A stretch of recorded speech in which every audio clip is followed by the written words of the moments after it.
When we hear the name of a prophet, we visualize that person as old and bearded. This is due in large part to the depictions of prophets by many famous artists as being old and wizened.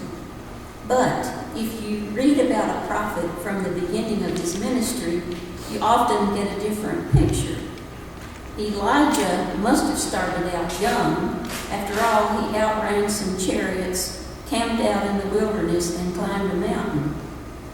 Our Old Testament reading for this morning shows a picture of a very young Jeremiah using his youth as an excuse for not being ready. Most of us have reached the age where the opposite excuse is always available.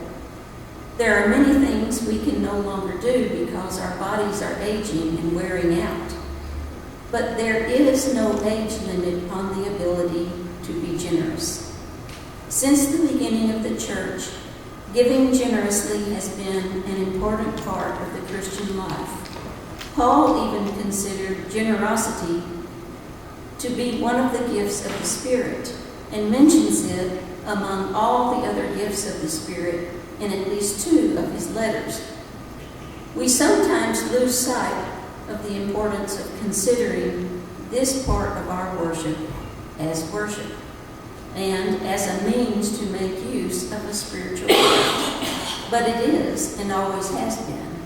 This might not be a sacrament, but it is still worship. Let us bring our tithes and offerings to the Lord.